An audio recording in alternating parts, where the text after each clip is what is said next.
You're listening to the Cyberwire Network, powered by N2K. If you are interacting with somebody and the offer seems too good to be true, it likely is. If it is a non-standard communication, that you're receiving from your bank or a peer, it is likely to be fraudulent activity. Hello, everyone, and welcome to the CyberWire's Hacking Humans podcast. This is the show where each week we look behind the social engineering scams, phishing schemes, and criminal exploits that are making headlines and taking a heavy toll on organizations around the world. I'm Dave Bittner from the CyberWire, and joining me is Joe Kerrigan from the Johns Hopkins University Information Security Institute. Hello, Joe. Hi, Dave. We got some great stories to share this week, and later in the show we'll have my interview with Matt Devost. He's from a company called OODA LLC, and he's going to share some stories about impersonation. So stay tuned for that.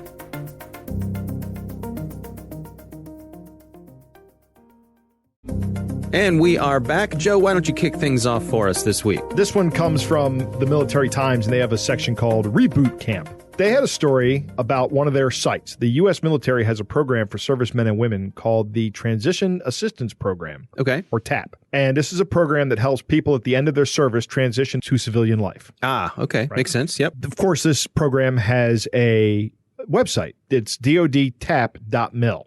Okay, .mil is generally the military, or that is a military right. It's almost, I think it's exclusively U.S. military. Okay. If you go there, you will most likely get a certificate error because many DoD sites require the installation of their own root CA certificates. Okay, what does that mean? That means that the DoD doesn't trust people like VeriSign. They have their own root certificates that are usually installed on computers at the DoD and at a lot of contractors. Oh, I see. Someone set up a website called dodtap.com. This is presumably to lure in people who are going to dodtap.mil or should be going to dodtap.mil. And it then tries to collect some personal information from them and install malicious software. Okay. Right. I went there on a Chromebook. All right. Right. Not on a Windows machine. And I got a voice prompt saying to continue, click add to Chrome. It took me to a page that looked very much like the Chrome web store. I closed everything and walked away from this. This was obviously some kind of malicious site. I think it's still a malicious site. So they're trying to get you to install a Chrome extension. Right. Yeah, and God only knows what that does. But the root of the problem here is the social engineering technique that they're registering domains that look similar to other domains. Right. And it all hinges on this thing called a top-level domain, or a TLD. Okay. And you all have seen TLDs. We've all seen them. But without getting technical, it's the last part of a domain name. Right. And your computer reads these domain names backwards. So if I type in www.google.com and my computer doesn't know where to find it, the first thing it does is it knows where the .com directory is, and it goes to the .com directory and it says, where's Google? The .com directory says Google's here, and then it goes to Google and says, where's www? I see. Right? Okay, yeah. So you can think of it as like the old phone books, right? You remember the old phone books? They had I do. Yeah. They had 3 sections in them. They had the white pages, then they had a little blue section for government pages, and then after that there was another section of white pages that was businesses. If you wanted to look up a person, you'd look in the front, a government person, you'd look in the middle, and a business, you'd look in the back. Right. Originally, there were only 7 TLDs. Top-level domains. There was the .com, .org, and .net that anyone could register. Right. There was .int, and these all still exist, by the way, of course. Okay. There's .int for international organizations that are formed by a treaty that require at least 2 people to be in the organization. And then there was .edu, .gov, and .mil, which are pretty much only U.S. educational, government, and military organizations. Okay. Then we started getting these country-level TLDs. These are all the 2-level TLDs that we see. So like if you go to a page in the UK, it'll usually end in .uk. Right. And a lot of times governments will maintain their own directory services and such so that they can allocate their own domain space within that. So a lot of times you'll see like .com.uk, which is not a .com address, it's a .uk address. So your computer goes out to the .uk server, says, where can I find .com? And it goes to a different .com server that's different from the one when you enter something like google.com. I can't imagine how any of this could be confusing, Exactly. Joe. That's kind of the point. Because this is so confusing and convoluted, it starts to be a great point for social engineering attacks. Yeah. Okay. Right? There are now 1,500 top-level domains that we can all use. And let's say, for example, I wanted to spoof a military website. You know the first thing I would do? Go on. I would register a domain using Mali's address, right? Oh. Their top-level domain is .ml, which looks very similar to .mil, and anybody can register a domain name there. Some countries have actually monetized this, like Tuvalu sells all of their top-level domains because they end in .tv, and that's easy to remember. Right. Oh, right. So they actually have a company that they work with, VeriSign, where they've set up this thing, and they own 20% of the company, and they get 20% of the revenue. Right. Some companies like Tanzania and Africa don't do that. You have to have a presence in Tanzania to get a .tz address. But Mali will sell it to you. Mm-hmm. So if I was going to attack a military address, I would go out and register a .ml address. If I wanted to defend a military address, I would do the exact same thing. I'd go out and buy that domain under the .ml address, top-level domain. Yeah, and we hear these stories about folks who go out and do that proactively. They go and look for every possible variation that they can think of their own domain name, buy them up so that someone else doesn't. Exactly, so that no malicious actors can get in there. Like, to your point, Dave, Google, actually, if you put in 3 O's in Google, it'll take you right to google.com. Really? Right? Yep, because Google has gone out and bought Google, and they've redirected it back to their page. So, yes. So how do you protect yourself against this, Joe? As a user, yeah, you just have to make sure you're going to the right website. My best recommendation, vigilance, and I would say just go to Google and search for the URL. Don't type it in yourself on this one. You know, I do this with a lot of my financial websites. If I want to go to a website and I don't have a bookmark for it, the first thing I do is I go and I search the site. Because they'll come up as the first hit on Google. I guess Google's pretty good at keeping the bad guys from bubbling up to the top. Yeah, but it's not foolproof. Nothing's foolproof. The only solution really is vigilance. Yeah. Vigilance on the part of the user. And if you own a domain that you think is going to get spoofed, go out and buy the spoofable copies of the domains too. But you know, you can't buy them all. Right. You really can't buy them all. There isn't enough money in the world to buy them all. Yeah. Right. Yeah. All right. Well, it's interesting. It's a good story. My story this week also has to do with Google. You know, Google has a home security system. By the way, I should mention this came from our friends over at Naked Security at Sophos. Okay. They have a home security system, which is part of the Nest line of products that Google bought up a few years ago. So this is a smart security system, right? You have a base station and little units around the house that you can put on windows and doors. It's one that you can install yourself, right? Yes, you can. And you can sort of dial in how much you want it monitored or not, or how much you want it to alert you, and all that good stuff that these smart systems enable. So Google sent out a message to their users recently that said, good news. You can now use Google Assistant from your Nest Secure system. Now, Google Assistant, of course, is Google's smart device where you can say, you can summon the assistant, ask it a question or ask it to play a song, or in this case, you could ask it to enable the security system and so on and so forth. Right. Well, this sounds like a good thing. I'm not sure it is. But old suspicious Joe has his doubts. Yeah. So inquisitive users started wondering, how exactly does this Nest security system hear commands? It must have a microphone. Of course, it has to have a microphone. Right. And Google said, oh, you mean this microphone? The one we've been building into these devices but didn't list in any of the technical specs. They didn't list it on the technical specs? No. So interesting. Yeah. It's active now. But good news, you can disable it if you choose.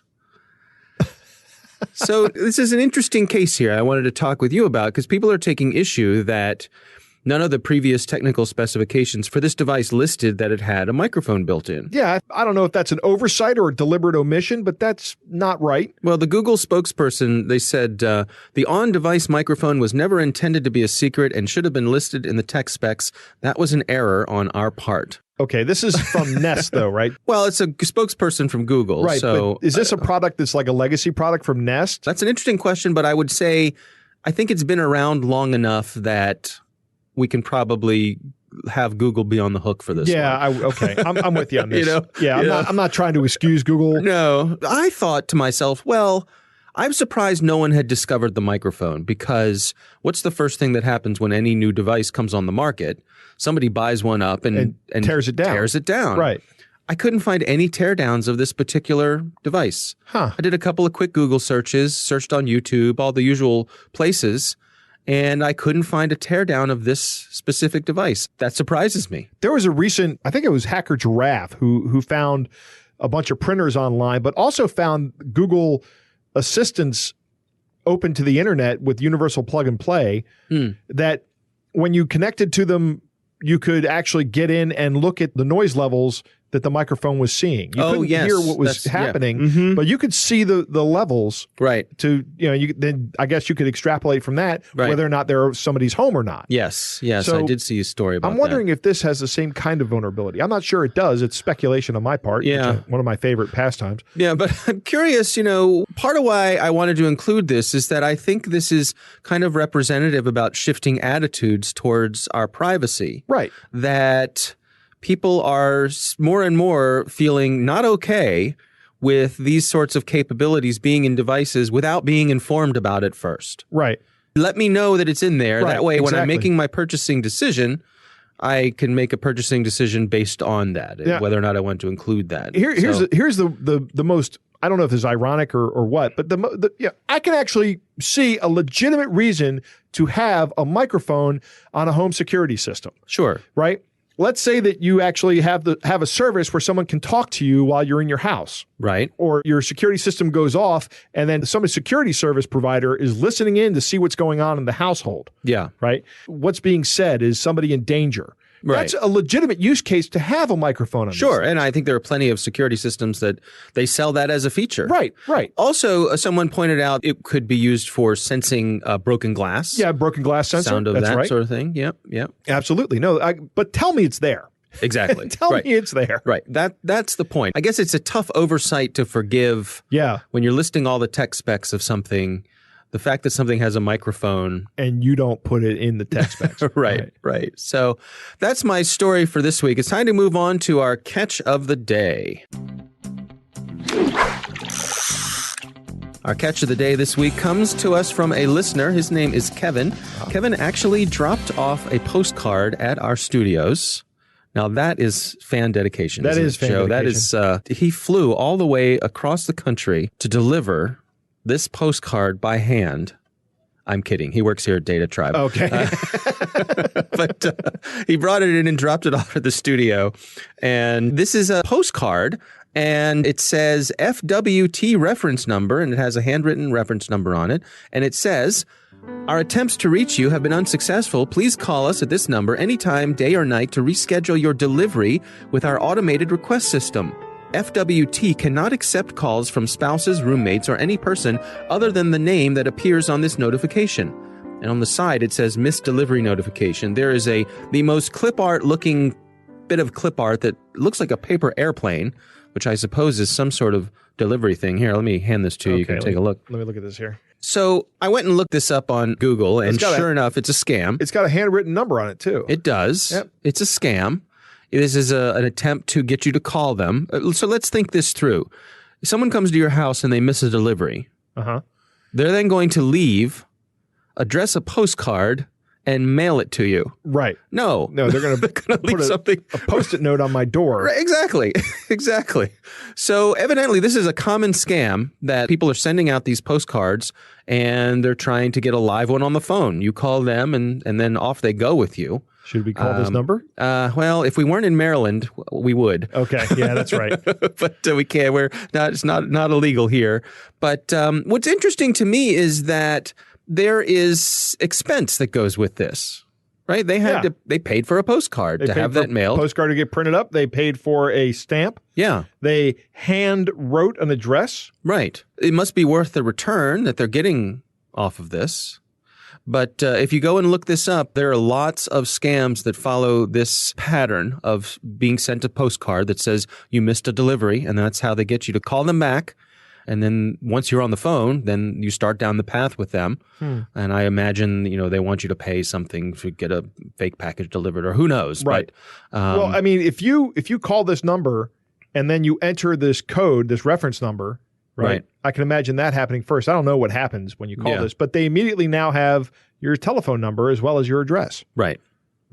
And so, like we've said before, some of this could just be a filtering process. Right. They're looking for folks who are susceptible to these sorts of things. Right. And we got a live one on the phone, away we go. And who knows what they're going to hit you with next. I But really they want to know. call this number, Dave. I know you do. Well, you can tell you what. You call it, and we'll follow up next week, and you can tell us what happened, or you can describe it. I wish I knew where there was a payphone. Just borrow your wife's phone. No. Can I borrow your phone, Dave? No, you may not. No, you may not. All right. Well, thanks very much to Kevin for dropping off this postcard for us. That is our catch of the day. Coming up next, we've got my interview with Matt Devost. He's from OODA LLC, and he's going to share some stories of impersonation, among other things. So stick around for that. And we are back. Joe, recently I had the pleasure of speaking with Matt Devost. He is the head of a company called OODA LLC. He joins us to share some stories about impersonation and some other things that they do there at OODA. Here's my conversation with Matt Devost. I've seen multiple types of impersonation take place, usually against high net worth individuals or folks that have some sort of celebrity status or influence. And it takes multiple different forms. The first is where they might set up some sort of presence or impersonation via an email address that is not affiliated with the individual. And in that instance, they're obviously trying to establish relationships, push a particular agenda. There's some kind of detailed examples I can give surrounding that as well.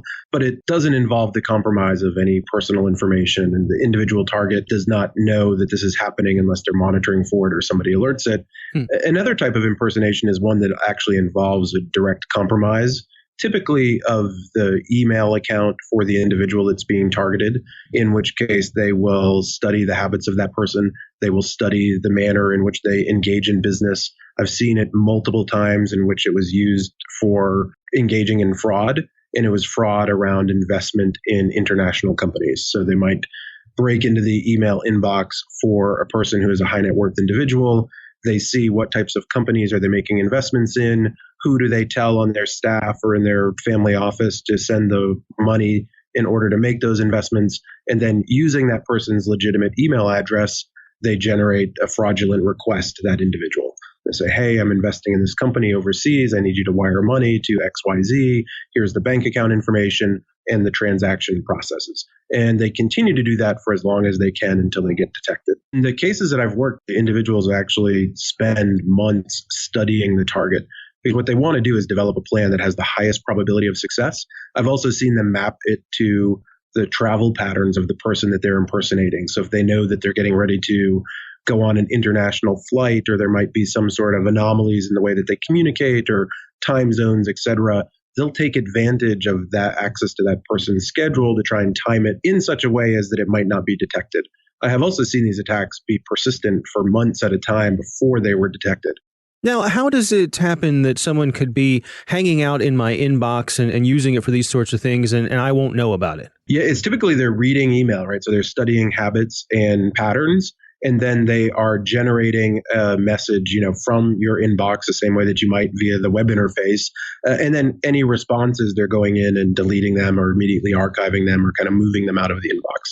So it's a dynamic monitoring is required, right, in order to kind of remove that message thread. But in these instances, it tends to be individuals that get high volumes of email. They don't get immediate attention. There is a window in which the attackers are able to go in and kind of manipulate the inbox to make sure that the response, to a request is not being seen by the authentic individual. This notion of social engineering being used as a lure for kidnapping. Can you take us through what have you seen here? Yeah, I've seen one case in particular that I'd like to highlight for folks where someone was impersonating a broker for a high net worth individual, so, claiming to have this person in their network as a potential investor, and then also impersonating the high net worth individual themselves. So it was a entrepreneur who had successful exits previously, was a successful entrepreneur starting a new company that was looking to get funding. An individual reached out to them saying, hey, I know you're trying to get funding. I'm happy to broker an introduction to this high net worth investor that I know. Would you like that? They said, sure. Anybody who's in that fundraising cycle is willing to talk to anybody. The broker makes the introduction, business plans get exchanged, et cetera. And it turns out that the attacker was impersonating not only the broker making the introduction, but also the high net worth individual. And where it gets really interesting is that the impersonator basically said, hey, I really like your business plan. This sounds like a weird request, but I've got to speak at a conference down in South America next week. How about you fly down? I've got this afternoon open. Let's spend the afternoon together. If I like your business plan, then I'll invest in your company. That individual was very, very close to buying a ticket and kind of hand delivering themselves down to South America. Keep in mind, they're already a successful business person, so a nice lucrative target from a kidnapping perspective. Something, and this is what usually happens with social engineering, there is some gut intuition that caused the person to pause, caused them to try and reach out to this broker through an alternative mechanism, and quickly discovered that the broker had not been communicating with them, had not facilitated this introduction, and therefore did not make the trip. So we didn't send a decoy down to see whether the person was in fact going to get kidnapped, but we felt like that was the intent, was to get the person kind of in country and deliver themselves to you. And then you've got them, kind of under your control and are able to go through the kidnap and ransom process. Now, what sorts of preparations do you do when you're working with folks to help provide them with some resiliency when it comes to defending themselves against these things? Yeah, there's a couple of things that we recommend that will sound like common sense, but are not frequently implemented. The first is to have some resiliency in the processes that they use for transferring of money or authorization of funds transfer. We've seen, very kind of fast and loose processes where a fund request, transfer request can be initiated via email with no callback verification, things of that sort. So we always say that put some sort of process in place that has some resiliency, that involves some sort of verbal communications where you can authenticate, so that you don't have this instance where somebody just sends an email and is able to transfer $500,000, $800,000. Again, it sounds simple as encouraging these individuals to enable two-factor authentication for access to their mailboxes. In almost every instance, having two-factor authentication enabled would have prevented the attacker from being able to get access to the inbox. Another issue is that, that is often a nexus for these types of attacks where an inbox is compromised is the reuse of passwords. One of those examples I gave you, the individual was using the same password for their email as on another social networking site. The social networking site had a compromise of credentials, the password was compromised, and the attackers were just going through the Rolodex of compromised accounts, looking for individuals that looked interesting, and then trying those credentials against other resources like mail accounts, etc. And in this instance, it was the same password on both accounts, and thus they got that unfettered access into the person's inbox. If two-factor authentication had been enabled, it wouldn't have been an issue. If they hadn't been reusing the password, it wouldn't have been an issue. So it's simple steps you can take to kind of protect your individual accounts, and then some simple steps you can put in place to reduce the fraud component of this, which typically involves exploiting the wire transfer processes that these individuals have. I'm curious that when it comes to high net worth individuals, and I'm thinking of high level executives and so forth, one of the most valuable resources they have is their time. And so it strikes me that they often have a lot of people who are helping them maximize the use of their time. They have people assisting them with, I guess, a lot of the things that, you and I would be handling ourselves day to day. And I wonder, does that make them more susceptible to these sorts of social engineering things, to have more people involved with the things that they handle day to day? Does that provide avenues for folks to get in and take advantage of them? I think it does. It definitely contributes to these what we'll call kind of weak processes for how business interactions take place, particularly around investments, where somebody is empowered to engage in a wire transfer based on email authorization alone. So that definitely contributes to it. I think also there's just also a lot of noise that gets generated. I mean, we've seen other forms of impersonation where an entity establishes a social media account for an influential individual that is not them and uses it to gather a lot of followers, and then uses that to generate some sort of momentum towards a, kind of work from home type fraud schemes. Here's your best guide to becoming a millionaire like me. Click this link. And they've established 20, 30,000 followers on this platform that all click the link. And that's just another instance of, for some of these individuals, there's so much occurrence of their name that takes place. There's so much activity out there that unless they're actively monitoring, they're not likely to pick that up in the early instances of that impersonation taking place. So the busyness and the noise that exists in the network just naturally based on who they are and the volume of mentions around their name, et cetera, certainly contributes to the problem. So what are your recommendations for folks who are just living their day-to-day lives, not necessarily high net worth individuals? What sort of lessons can they take from the types of things that you've learned dealing with these types of situations? Yeah, the lessons are relatively similar, right? We always encourage people to enable two-factor authentication. That's true for not only access to their mail and social media accounts, but enabling two-factor authentication for access to banking accounts, et cetera. And then the other piece of it is a healthy dose of skepticism in their online interactions.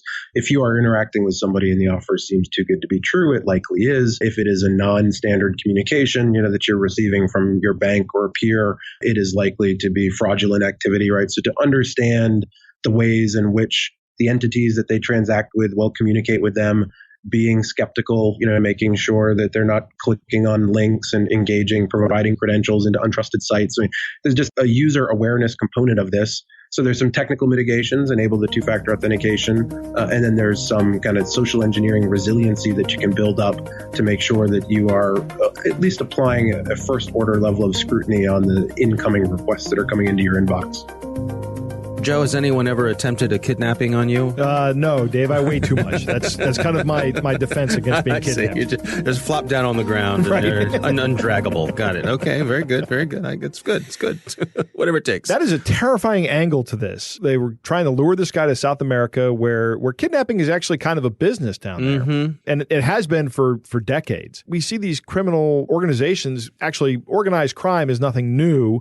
But the level of organization that we're seeing in cyber attacks kind of is a relatively new phenomenon it's not really a phenomenon. It's a natural order of things, I think. Yeah. But the ability to use social engineering to get you to deliver yourself to them. Right. Through business email compromise. Right. It's interesting. These things go on for months, and these attackers are studying your email and writing habits. We're seeing this more and more come up in these stories. Yeah. And it's no longer amateurs doing it. Two-factor authentication helps a lot. Yeah, it also struck me, for example, like if you're using Gmail, right, it will alert you if someone logs into your account from a new machine. That's correct. Yeah, and so to me, that seems very helpful. Very helpful indeed. Yeah, but yes, two-factor, absolutely. I just think we're in an era now where if something's important to you, you can't just rely on a username and password. You have to have some sort of extra factor there. Two-factor that. Yep. The other thing, tighten up your processes. If you are a high-worth individual or you are in a business that's high worth, have a process that says whenever I'm transferring more than X number of dollars, whatever your risk level is, that involves a phone call back to the person who requested the transfer. Right. A simple thing like that can prevent many thousands of dollars from leaving your organization very quickly, probably never to be retrieved. Oh, we had a story that we talked about a few months ago where someone was in the process of spending a lot of money for an organization, and the person who was being impersonated was just a few doors down the hall. Right. Right. But they didn't bother to, what finally put it to an end was someone walking down the hall and mentioning this request, and the person said, I didn't make that request. Right. So, yeah, absolutely. That was the iTunes gift card. Google gift cards, I believe. Google gift cards, right. Because Google said, that's right, because Apple would have said we could help you, but Google said no. Something like that. I don't know if Apple would have said they could help you, but the retailer wound up helping. Right. Yeah. But your point is a good one. Almost every week we say this. Slow down. Slow down. Exactly. Yeah. Slow down, cowpoke. That's right. All right. Well, again, thanks to Matt Devost for joining us. And we want to thank all of you for listening. And of course, thanks to the Johns Hopkins University Information Security Institute for their participation. You can learn more about them at isi.jhu.edu. The Hacking Humans podcast is proudly produced in Maryland at the startup studios of Data Tribe, where they're co-building the next generation of cybersecurity teams and technologies. Our coordinating producer is Jennifer Iben. Our editor is John Petrick. Technical editor is Chris Russell. Executive editor is Peter Kilpie. I'm Dave Bittner. And I'm Joe Kerrigan. Thanks for listening.